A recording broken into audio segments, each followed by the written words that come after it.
Hi, we will be reading a story that covers the topic fossils. Sometimes parts of animals or plants that lived long ago can be found today, and these are called fossils. An animal bone is an example of a fossil. Fossils can be found all over the world. Scientists look for fossils to help them learn about the past. Some fossils are on display at museums. So you will read about a girl and her dog who discovered fossils in the story, The Dog That Dug for Dinosaurs.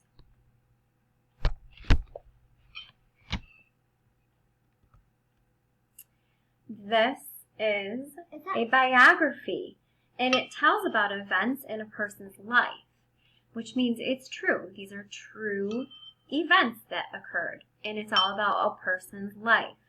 So as we read this text, I would like you to look for information about why a person is important and the events that occur in time order.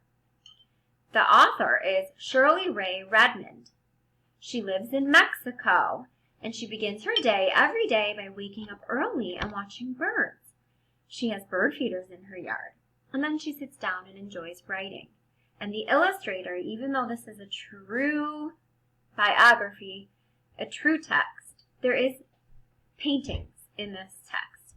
And the illustrator is Stacy Schuett. And as a child, Stacy Schuett wanted to be an artist or a writer. She said, "I was a dreamy kind of little kid who loved to make stuff up," she says. She has illustrated many books, including ones about pirates and trees. Let's go ahead and read The Dog That Dug for Dinosaurs. As we read, I want you to think, how can you learn about animals that lived long ago? A long, long time ago, there was a little dog named Trey. He was black and white all over. He had friendly brown eyes and a very wiggly tail. Trey lived in England.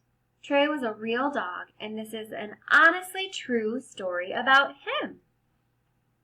Trey loved two things most in the whole world. First, he loved Mary Anning. She was 12 years old and lived with her family in a small cottage near the beach in Lyme Regis. That's a place. Secondly, Trey loved going with Mary to dig for fossils. So where they lived, it appears that there are lots of fossils.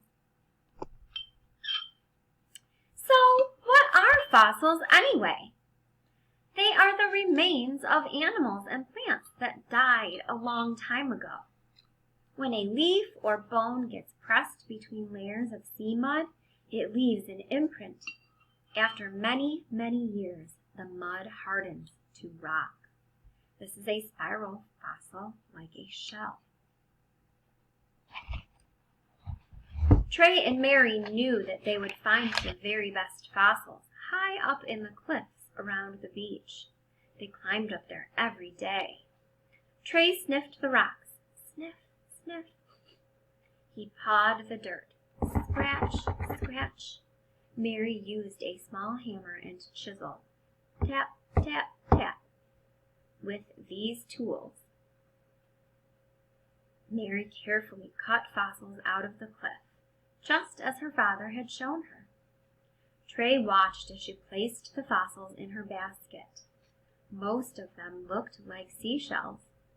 Mary and Trey sold them as souvenirs to the tourists that came by stagecoach to swim at the beach near their home.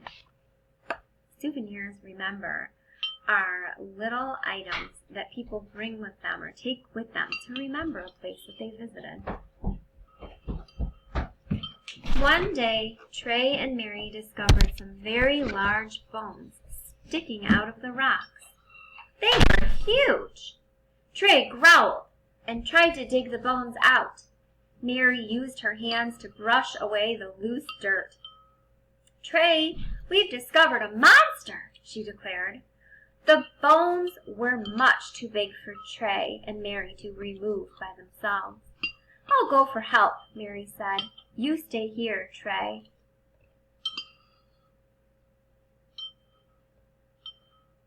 Trey barked loudly and sat down in front of the bones. He was a very good guard dog.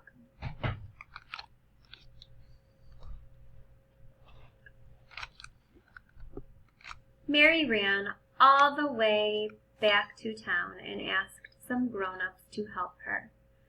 Trey and I have found something really special in the cliff, she told them. Just wait and see. When the men saw the giant rib bones in the side of the cliff, they were amazed. What a beast! They cried. Look at those sharp teeth. Is it a crocodile? One man asked. Or a stubby whale? We don't know what it is, Mary admitted. But we know it's something special, don't we, Trey? Trey yipped and wagged his tail. So everybody's like really wowed at this. A rich man who lived nearby heard about the sea monster. He hurried to see it for himself. I'll buy it, he cried. I will give it to the British Museum in London. Do you know what it is? Mary asked. It's called an ichthyosaur, the man told her. That means fish lizard, he explained. It's like a dinosaur with fins. I want you to now think, what is Mary's opinion about what she finds? Remember, an opinion is what she thinks or feels about something. And what facts do you learn about it? The amazing news spread about the gigantic fish lizard and the dog and the little girl who had found it. Soon, many strangers came to Lyme Regis, where Mary and Trey lived. They all wanted to hunt for fossils, too. The men wore tall top hats. The women wore frilly bonnets. They carried pretty umbrellas called parasols. So this picture tells us, this illustration tells us about the time. This is not made in today's date. It's not in the present. This is happening in the past. Let's complete this page. Let's finish it. Mary shook her head and smiled. She rubbed Trey's soft ears. They watched the strangers together. They don't have the right tools, Mary whispered. They're wearing the wrong kinds of shoes. Aren't they silly, Trey? Trey yipped and chased his tail. So they're all dressed up, going to find fossils, and they don't have the same tools that she has. So, what does she think about all this? Curious scientists visited Lyme Regis too. One man came from the university in Oxford. His name was William Buckland. He went to the old carpenter's shop where Mary and Trey sold their fossils. Can you show me where you found your ichthyosaur, young lady? He asked politely. Do you think you could find the exact spot again? Trey can find it, Mary boasted. Remember, the word exact is right where it was. Together, Mary and Mr. Buckland followed the little dog across the beach and up to the cliffs. Trey sniffed the rocks. Sniff, sniff. He pawed the dirt. Scratch, scratch. Suddenly he yipped. Then he sat down. Mary pointed. It was the exact place where she had discovered the strange fish lizard. What an intelligent dog, Mr. Buckland declared. Trey wagged his tail. Trey and Mary continued to dig for fossils. They were very careful. Mary watched for falling rocks like her dad told her. Trey looked out for storms and high tides. Then, one day, they discovered another giant creature. Look, Trey, Mary cried. Is it a sea dragon? Oh my goodness, how would you feel if you were able to go outside where you lived and find fossils? Trey sniffed the skeleton and snapped at it with his teeth. The creature had a long, long neck. Its backbone was like a humped turtle shell. Instead of feet and legs, it had 4 large paddles. But it wasn't a sea dragon. Mr. Buckland called it a plesiosaur. That's how we say that word, plesiosaur. One day, Trey and Mary found a fossil that no one in England had ever found before. This one had huge bony wings like a bat and a long, sharp jaw. Trey growled. It looked like a gigantic flying lizard, Mary declared. The scientists thought so too, and that's why they named it a pterodactyl. That is crazy. She found a dinosaur. She found many dinosaurs. So pterodactyl, that means lizard with wings. Over the years, Trey, Mary, and Mr. Buckland became good friends. They showed him where to find the best fossils in Lyme Regis. Mr. Buckland brought books about dinosaurs for Mary. He brought beef bones for Trey. Mary, with Trey on her lap, studied her books every day. When Trey's whiskers turned gray and Mary was all grown up, they still collected fossils and sold them in the old carpenter's shop. There were boxes and baskets filled with fossils on the floor and on the shelves. Some of the fossil creatures were so big they couldn't fit through the door. Sometimes children and tourists stopped in to buy fossils of ancient sand dollars or tiny fish and curly shells. Many scientists came to the shop to buy fossils too. They brought carts and wagons to haul away the really large ones. Wow.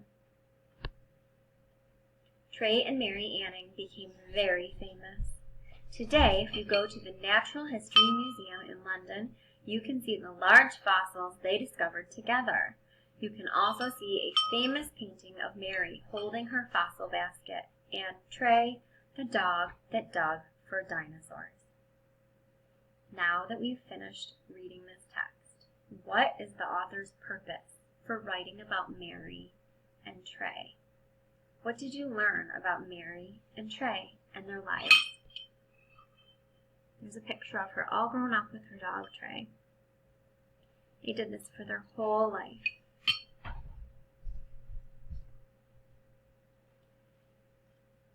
After we do this, we will be talking about facts and opinions. A fact is something that you've learned. It's a piece of information. An opinion is how you feel about something or how you think about it. So if you remember, I asked you a couple of questions about how Mary thought or felt about certain things. I hope you enjoyed this text, and we will be discussing it in our upcoming meeting together. We will also go over the vocabulary. Have a great day.